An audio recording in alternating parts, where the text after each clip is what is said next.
ओम शांति। 17 सितंबर 2025 की मुरली से सुनते हैं बाबा के आज के अनमोल मधुर महावाक्य। मीठे बच्चे, याद से सतोप्रधान बनने के साथ साथ पढ़ाई से कमाई जमा करनी है। पढ़ाई के समय बुद्धि इधर उधर ना भागे। मीठे बच्चे, याद से सतोप्रधान बनने के साथ साथ पढ़ाई से कमाई जमा करनी है।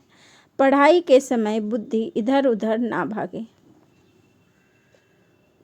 प्रश्न: तुम डबल अहिंसक अननोन वॉरियर्स की कौन सी विजय निश्चित है और क्यों? उत्तर: तुम बच्चे जो माया पर जीत पाने का पुरुषार्थ कर रहे हो, तुम्हारा लक्ष्य है कि हम रावण से अपना राज्य लेकर ही छोड़ेंगे। यह भी ड्रामा में युक्ति रची हुई है। तुम्हारी विजय निश्चित है क्योंकि तुम्हारे साथ साक्षात परमपिता परमात्मा है। तुम योग बल से विजय पाते हो। मन मना भव के महामंत्र से तुम्हें रजाई मिलती है। तुम आधा कल्प राज्य करेंगे। गीत मुखड़ा देख ले प्राणी। ओम शांति।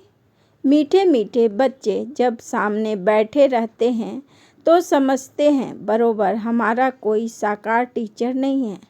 हमको पढ़ाने वाला ज्ञान का सागर बाबा है। यह तो पक्का निश्चय है। वह हमारा बाप भी है। जब पढ़ाते हैं तो पढ़ाई पर अटेंशन रहता है। स्टूडेंट अपने स्कूल में बैठे होंगे तो टीचर याद आएगा, ना कि बाप, क्योंकि स्कूल में बैठे हैं।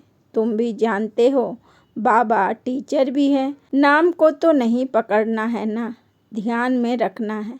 हम आत्मा हैं, बाप से सुन रहे हैं। यह तो कभी होता ही नहीं, ना सतयुग में ना कलयुग में होता है। सिर्फ एक ही बार संगम पर होता है। तुम अपने को आत्मा समझते हो। हमारा बाप इस समय टीचर है क्योंकि पढ़ाते हैं।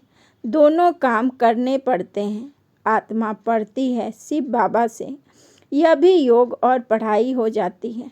पढ़ती आत्मा है, पढ़ाते परमात्मा है। इसमें और ही जास्ती फायदा है जबकि तुम सम्मुख हो।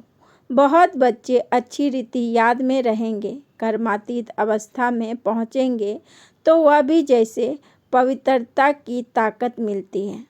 तुम जानते हो शिव बाबा हमको पढ़ाते हैं। यह तुम्हारा योग भी है, कमाई भी है। आत्मा को ही सतोप्रधान बनना है। तुम सतोप्रधान भी बन रहे हो, धन भी ले रहे हो। अपने को आत्मा जरूर समझना है। बुद्धि भागनी नहीं चाहिए। यहाँ बैठते हो तो बुद्धि में यह रहे कि शिव बाबा पढ़ाने के लिए टीचर रूप में आया कि आया। वही नॉलेजफुल है, हमको पढ़ाते रहते हैं। बाप को याद करना है। स्वदर्शन चक्रधारी भी हम हैं, लाइट हाउस भी हैं। एक आँख में शांति धाम, एक आँख में जीवन मुक्ति धाम है। इन आँखों की बात नहीं, आत्मा का तीसरा नेत्र कहा जाता है। अभी आत्माएं सुन रही हैं। जब शरीर छोड़ेंगे तो आत्मा में यह संस्कार होंगे। अभी तुम बाप से योग लगाते हो। सतयुग से लेकर तुम वियोगी थे, अर्थात बाप से योग नहीं था। अभी तुम योगी बनते हो।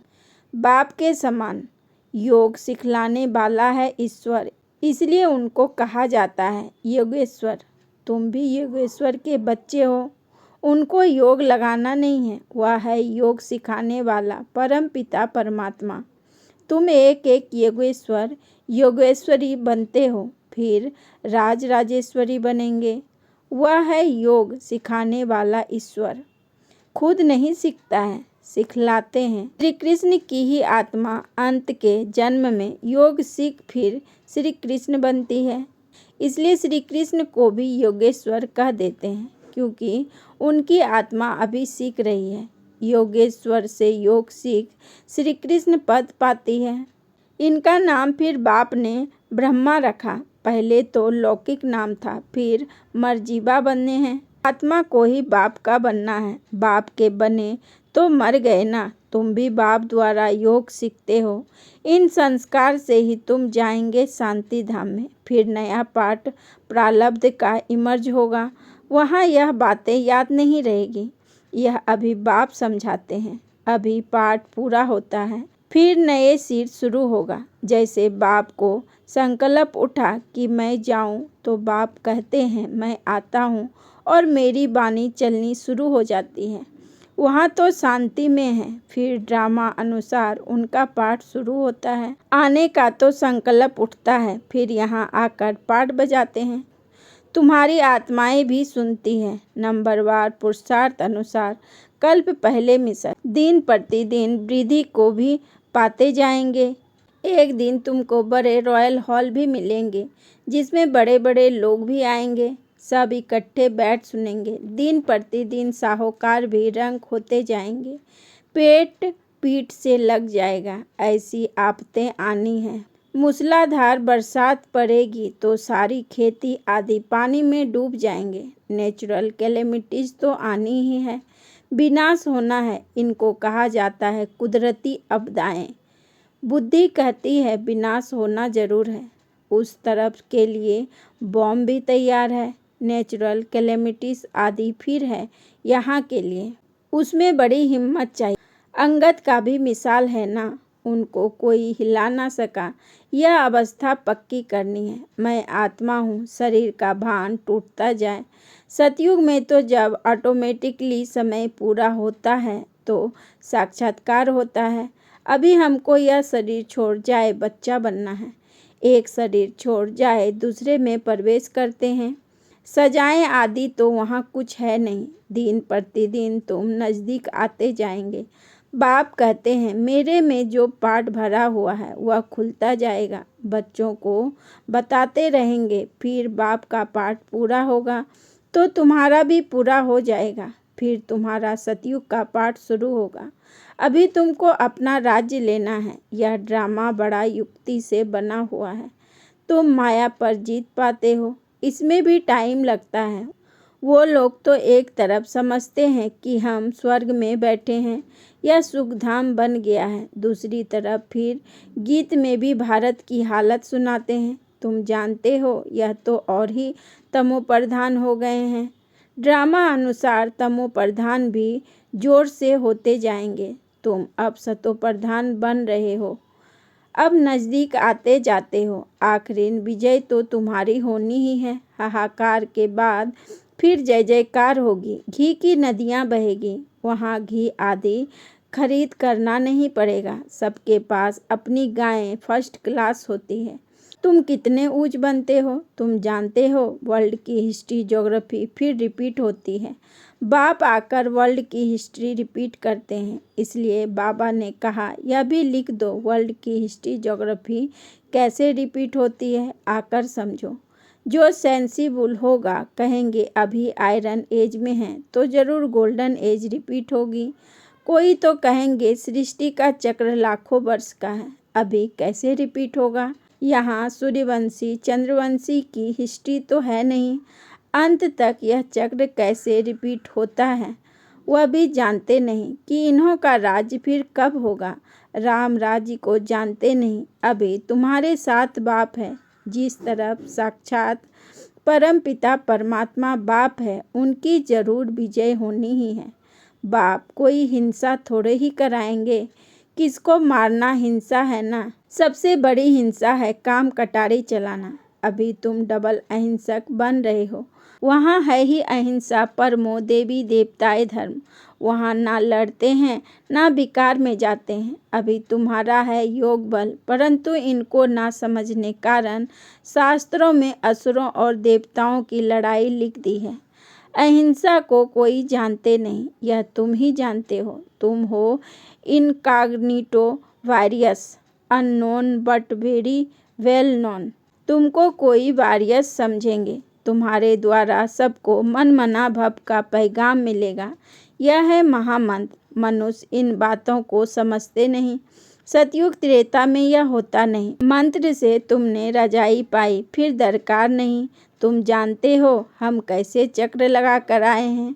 अभी फिर बाप महामंत्र देते हैं, फिर आधा कल्प राज्य करेंगे। अब तुमको दैवी गुण धारण करने और कराने हैं। बाबा राय देते हैं, अपना चार्ट रखने से बहुत मज़ा आएगा।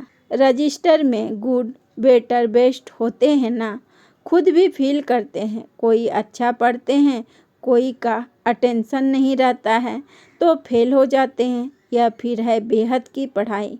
बाप टीचर भी है, गुरु भी है, इकट्ठा चलता है। यह एक ही बाप है जो कहते मर्जीवा बनो। तुम अपने को आत्मा समझ बाप को याद करो। बाप कहते हैं मैं तुम्हारा बाप हूँ, ब्रह्मा द्वारा राज्य देता हूँ। यह हो गया बीच में दलाल, इनसे योग नहीं लगाना है। अभी तुम्हारी बुद्धि लगी हुई है उस अपने पतियों के पति शिव साजन के साथ। इन द्वारा वह तुमको अपना बनाते हैं, कहते हैं अपने को आत्मा समझ, मुझे याद करो। हम आत्मा ने पाठ पूरा किया, अब बाप के पास जाना है घर। अभी तो सारी सृष्टि तमो प्रधान है, 5 तत्व भी तमो प्रधान है। वहाँ सब कुछ नया होगा। यहाँ तो देखो हीरे जवाहरात आदि कुछ भी नहीं है। सतयुग में फिर कहाँ से आते हैं?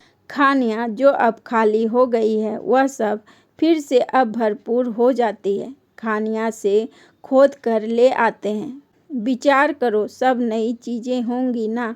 लाइट आदि भी जैसे नेचुरल रहती है।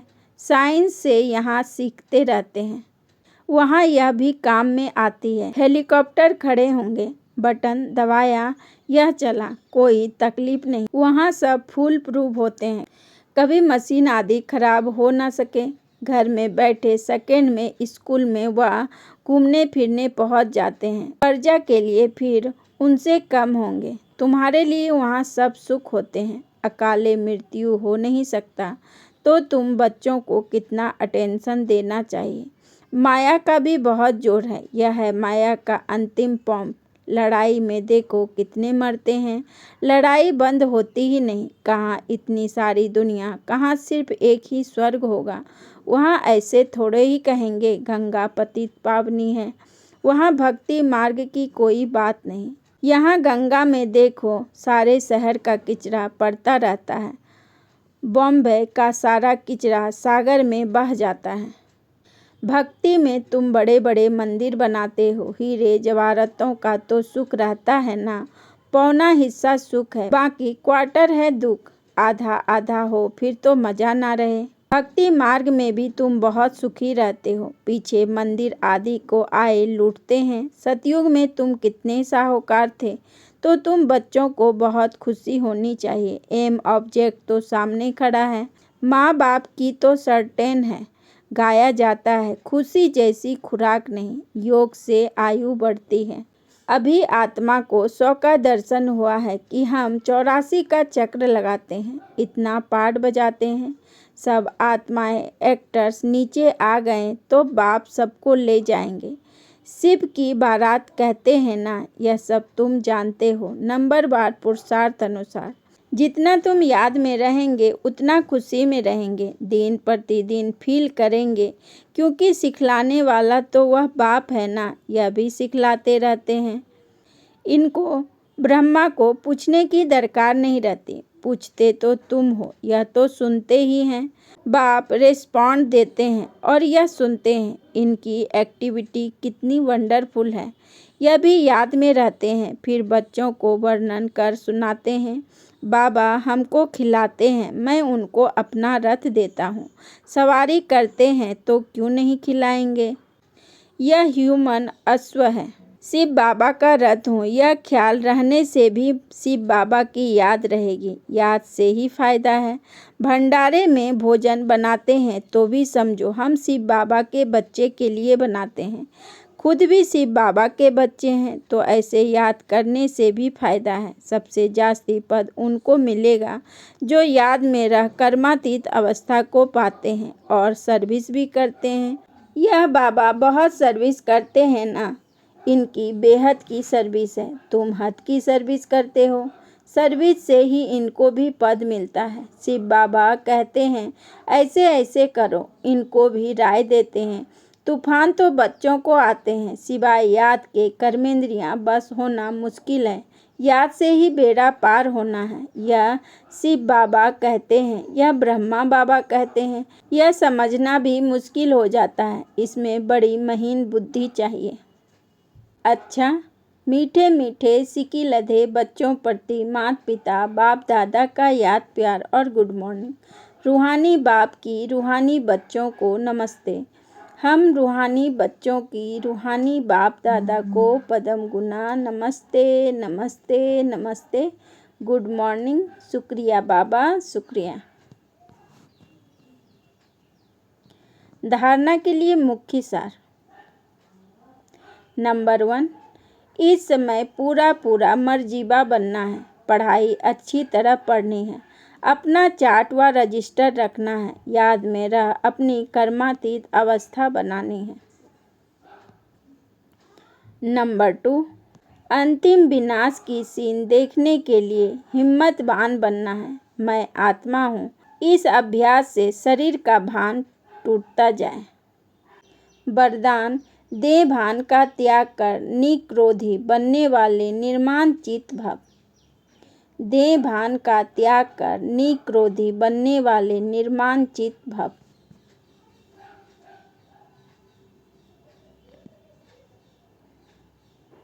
विस्तार में बाबा ने कहा, जो बच्चे देह भान का त्याग करते हैं उन्हें कभी भी क्रोध नहीं आ सकता, क्योंकि क्रोध आने के 2 कारण होते हैं। एक, जब कोई झूठी बात कहता है, और दूसरा जब कोई ग्लानि करता है। यही 2 बातें क्रोध को जन्म देती हैं। ऐसी परिस्थिति में निर्माण चित्त के वरदान द्वारा अपकारी पर भी उपकार करो। गाली देने वालों को गले लगाओ। निंदा करने वालों को सच्चा मित्र मानो। तब कहेंगे कमाल। जब ऐसा परिवर्तन दिखाओ तब विश्व के आगे प्रसिद्ध होंगे। स्लोगन, मौज का अनुभव करने के लिए माया की अधीनता को छोड़ स्वतंत्र बनो। मौज का अनुभव करने के लिए माया की अधीनता को छोड़ स्वतंत्र बनो। अच्छा।